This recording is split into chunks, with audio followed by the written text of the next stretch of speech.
जी हाँ, आज मैं आपको बताऊंगा कि कैसे मेरी ये किताब Modi versus Khan market gang से कांग्रेस के जो बड़े बड़े नेता हैं बौखलाए हुए हैं और कैसे कांग्रेस का पूरा इकोसिस्टम जो है, ऐसा लग रहा है कि पूरा इकोसिस्टम जो है इस किताब को लेकर जो है बड़ा परेशान हो गया, चिंतित हो गया। सबने ट्वीट करने शुरू कर दिए, खबरें छपवानी शुरू कर दी और इस किताब को लेकर ना जाने क्या क्या कहना शुरू कर दिया। आज मैं आपको बताऊंगा।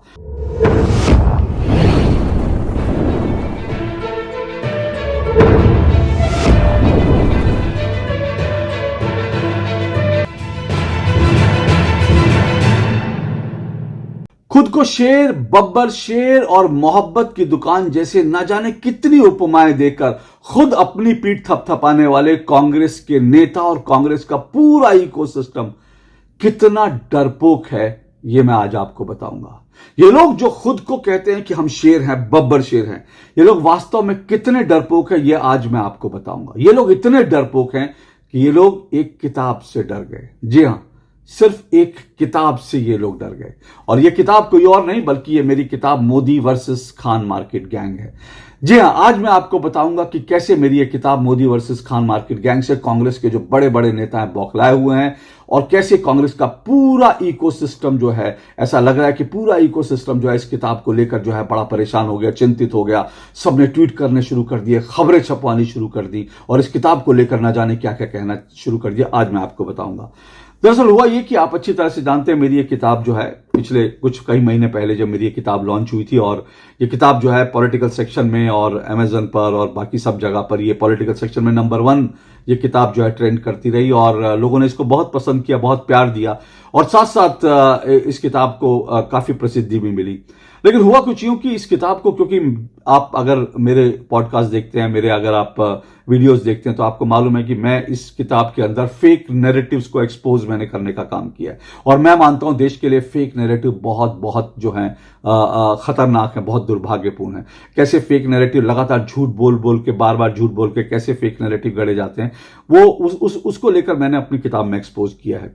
अब हुआ ये क्योंकि ये फेक नैरेटिव जैसे मैं मानता हूं और मेरे साथ जो मेरे साथी हैं, मेरे पब्लिशर हैं, सब जैसे मानते हैं कि भाई फेक नैरेटिव से लड़ना जो है बड़ा जरूरी है और देश के युवाओं को, खासकर यूथ को जो है फेक नैरेटिव के बारे में मालूम होना चाहिए कि किस तरह से फेक नैरेटिव गढ़े जाते हैं, भारत के खिलाफ किस तरह से फेक नैरेटिव गढ़े जाते हैं, पॉलिटिकल नेता किस तरह से फेक नैरेटिव गढ़ते हैं। इसको लेकर हमने तय किया कि हम इस किताब को यूथ के बीच ले जाएंगे, यूनिवर्सिटीज में ले जाएंगे और हमने ये भी तय किया कि हम इस किताब को यूथ के बीच ले जाएंगे तो हमारा मकसद जो है इस किताब को बेचना कतई नहीं है। हम जितने की प्रिंटिंग कॉस्ट और जितनी बाकी सब चीजें हैं उसी रेट पर हम युवाओं को ये किताब देंगे, क्योंकि हम चाहते हैं ये किताब ज्यादा से ज्यादा युवा पढ़ें। किताब पढ़ने का मकसद ये नहीं कि वो किताब मेरी किताब पढ़ें, मकसद ये है कि दरअसल वो फेक नैरेटिव के बारे में जान सके। अब इसी को लेकर हमने दिल्ली यूनिवर्सिटी के अंदर एक कार्यक्रम का आयोजन किया। दिल्ली यूनिवर्सिटी में हमने इस कार्यक्रम का आयोजन किया तो दिल्ली यूनिवर्सिटी के साथ मिलकर के हमने इस कार्यक्रम का आयोजन किया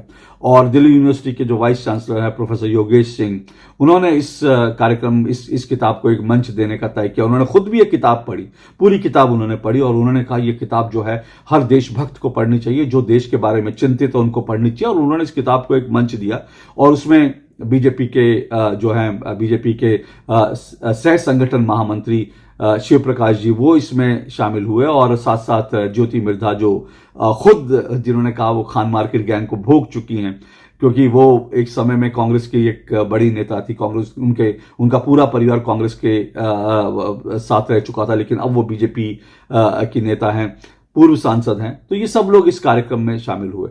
अब इस कार्यक्रम को लेकर के जैसे ये पूरी की पूरी रिपोर्ट आई तो कांग्रेस के जो मीडिया के इंचार्ज हैं, राहुल गांधी के बड़े करीब हैं जयराम रमेश ने इस पूरी किताब को लेकर जो है एक नहीं दो ट्वीट किए, हिंदी में भी इंग्लिश में भी धड़ाधड़ इस किताब के खिलाफ उन्होंने जो है सोशल मीडिया पर जाकर खूब लिखा। जयराम रमेश ने अपने सोशल मीडिया पर जाकर जो लिखा वो खबर बन गई हिंदू, प्रिंट और ऐसी कई जो है टेलीग्राफ जैसी जो आप जानते हैं, जिनको मैं मानता हूं कि वो कहीं ना कहीं इस खान मार्केट गैंग का हिस्सा हैं, तो उन सब ने जो है इसको लेकर रिपोर्ट छापी। और जयराम रमेश क्या लिखते हैं, वो लिखते हैं हमारे प्रमुख विश्वविद्यालयों में आरएसएस की पूर्वाग्रह वाली कॉन्स्पिरेसी थ्योरीज और उसकी बदनाम करने की प्रवृत्ति के कारण इस वायरस के कारण बौद्धिक ईमानदारी को लेकर गंभीर खतरा खड़ा हो गया। आप इसको बौद्धिक ईमानदारी, वो लिखते हैं कि एक ऐसी किताब, नॉन सीरियस किताब जो है, पक्षपातपूर्ण नॉन सीरियस किताब जो है, इसका विश्वविद्यालय में इसका एक कार्यक्रम होता है।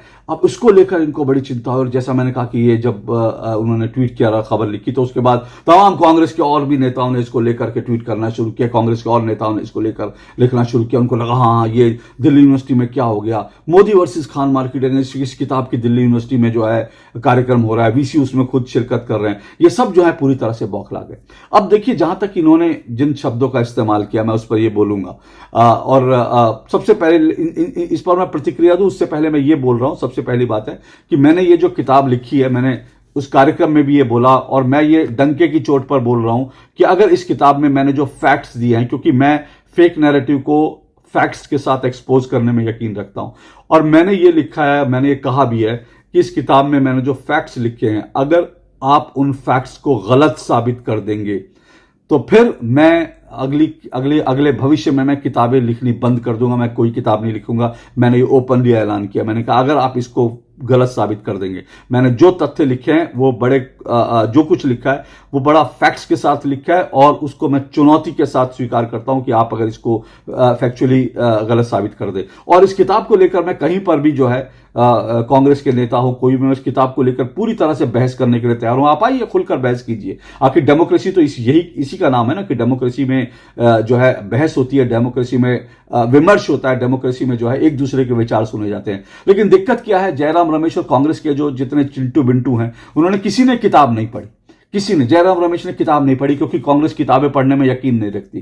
कांग्रेस तो किताबों को बैन करने में यकीन रखती है। तो उनको लगता है कि हाँ, जो किताब उनको लग रहा है कि हाँ वो बढ़िया किताब है उसको ठीक है, जो उनको लग रहा है कि उनके पक्ष की किताब है उसको आने दो, और जो है बाकी किताबों को बैन कर दो। तो कांग्रेस तो किताबें पढ़ने में यकीन नहीं रखती है। बौद्धिक ईमानदारी की बात जो जयराम रमेश कर रहे हैं, आखिर कौन सी बौद्धिक ईमानदारी? बौद्धिक ईमानदारी तब होती जब आप इस किताब को पढ़ते, और पढ़ने के बाद इसको फैक्चुअली आप इसको लिखते कि ये एक नॉन सीरियस किताब है, ये एक पक्षपातपूर्ण किताब है। आप पढ़कर इसको फैक्चुअली लिखते, लेकिन आपने ना किताब पढ़ी ना इसमें आपने फैक्ट्स को जाना, लेकिन आपने तुरंत किया बौद्धिक ईमानदारी, बौद्धिक ईमानदारी। तो ये आपका बौद्धिक ईमानदारी नहीं बल्कि बौद्धिक दिवालियापन का प्रतीक है, अगर आप बिना पढ़े एक किताब के बारे में लिख रहे हैं। ये पूरा का पूरा चलन है। इससे पहले आपको अच्छी तरह से याद होगा, कांग्रेस का यही चलन है। पंडित जवाहरलाल नेहरू जब देश के प्रधानमंत्री थे, उन्होंने इस देश के अंदर कुछ नहीं तो कुछ नहीं, कम से कम 15 किताबें जो है बैन की थी। ये मोटे मोटे तौर पर बता रहा हूं, और डिटेल में जाऊंगा तो न जाने कितनी किताबें होंगी। और उन्होंने संविधान में जो पहला परिवर्तन किया, वो ऑर्गेनाइजर अखबार में एक आर्टिकल से बौखलाकर उन्होंने प्रेस की स्वतंत्रता, जो अभिव्यक्ति की स्वतंत्रता थी, उसको कर्टेल करने के लिए पहला संविधान संशोधन किया था। तो पंडित नेहरू ने भी किताबें बैन करी, इंदिरा गांधी ने भी इमरजेंसी लगाई तो उन्होंने अखबार ही बैन कर दिए। इंदिरा गांधी ने तो पूरे अखबार ही बैन कर दिए कि अखबार छपेंगे नहीं, जो हम कहेंगे वही छपेगा। इसी तरह से राजीव गांधी, आपको अच्छी तरह से याद होगा, सैटेनिक वर्जिस जो है सलमान रश्दी की एक किताब, वो आई भी नहीं थी, वो अभी छपी थी और भारत में आई भी नहीं थी। उसको भारत में आने से पहले इसको प्रतिबंधित कर दिया गया। अब जाकर आज वो भारत में उपलब्ध है, आज भारत में पढ़ सकते, लेकिन उस वक्त राजीव गांधी के शासन में नहीं पढ़ सकते थे। तो ये जो है, ये पढ़ने में यकीन नहीं रखते, या यकीन रखते हैं कि बैन कर दो। और इसलिए जो है इन्होंने कहा बौद्धिक, ये इनकी बौद्धिक ईमानदारी का जो सबसे बड़ा सबूत है कि ये बैन करने। और मैंने ये सोशल मीडिया पे लिखा कि अगर कांग्रेस का शासन होता तो शायद ये मेरी किताब बैन हो जाती है, आती ही नहीं किताब। तो आप लोग तो पढ़ने में यकीन नहीं रखते, आप लोग तो वैचारिक स्वतंत्रता में यकीन नहीं रखते, अभिव्यक्ति की स्वतंत्रता में यकीन नहीं रखते। किसी और की अभिव्यक्ति आपको जो है खराब लगती है, किसी और की अभिव्यक्ति आपको जो है वो पक्षपातपूर्ण लगती है, किसी और की अभिव्यक्ति आपको जो है लगता है कि ये स्तरहीन है। आपके स्तर जो है, आप ही का स्तर जो है, वो बैन करने का स्तर जो आपको बड़ा शानदार लगता है। ये कांग्रेस की और कांग्रेस के पूरे इकोसिस्टम की आज ये हालत हो गई है, और इसीलिए आज जनता इनकी ये दुर्गति कर रही है। अब देखिए कांग्रेस का हाल क्या मैं बता रहा हूं। विश्वविद्यालय के अंदर, यूनिवर्सिटीज के अंदर अगर किताबें नहीं जाएंगी और लोग किताबें नहीं पढ़ेंगे तो फिर क्या पढ़ेंगे? क्या वहां नारे लगाएंगे भारत तेरे टुकड़े होंगे, इंशाल्लाह इंशाल्लाह? ये मैं क्यों आपसे जिक्र कर रहा हूं? ये मैं इसलिए जिक्र कर रहा हूं क्योंकि आपको अच्छी तरह से मालूम है कि जेएनयू में, दिल्ली का जो जवाहरलाल नेहरू यूनिवर्सिटी है, उसमें साल 2016 में ये एक आतंकवादी की बरसी पर एक कार्यक्रम का आयोजन होता है, और उस कार्यक्रम का आयोजन होने के बाद उस यूनिवर्सिटी में नारे लगते हैं भारत तेरे टुकड़े होंगे इंशाअल्लाह इंशाअल्लाह। यूनिवर्सिटी के अंदर ये नारे लगते हैं भारत तेरे टुकड़े होंगे इंशाअल्लाह इंशाअल्लाह। यूनिवर्सिटी के अंदर भारत की संसद पर हमला करने वाले आतंकवादी की शान में, उसके सम्मान में जो है एक कार्यक्रम का आयोजन होता है। लेकिन जब इस पर हंगामा होता है तो राहुल गांधी कुछ ही घंटे के अंदर वो यूनिवर्सिटी पहुंच जाते हैं, वो जेएनयू पहुंच जाते हैं, और वो कहते हैं कि हम स्टूडेंट्स के साथ खड़े हैं।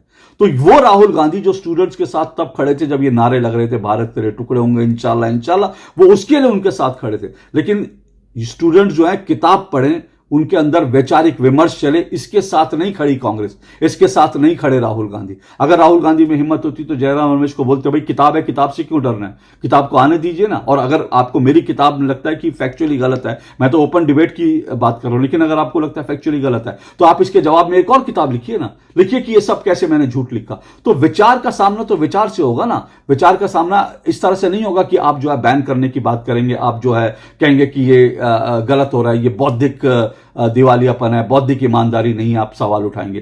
तो जब जेएनयू में नारे लगे थे तब राहुल गांधी जो हैं वहां पे गए थे, और उसके बाद जिन लोगों ने पूरा कार्यक्रम आयोजित किया था, जिन लोगों ने उसके बाद जो है ये सारी चीजें करी थी, उन लोगों को वो जो उसका जो नेता था, मुखिया था कन्हैया कुमार, आज वो कांग्रेस के नेता राहुल गांधी की जो कोटरी है, राहुल गांधी की जो मंडली है, उसके एक प्रमुख सदस्य के रूप में है, राहुल गांधी के बड़े करीबी कन्हैया कुमार हैं। तो आप सोचिए कि भारत तेरे टुकड़े होंगे इंशाअल्लाह इंशाअल्लाह, ये नारा लगाना यूनिवर्सिटी के अंदर, ये अभिव्यक्ति की आजादी है बकौल कांग्रेस।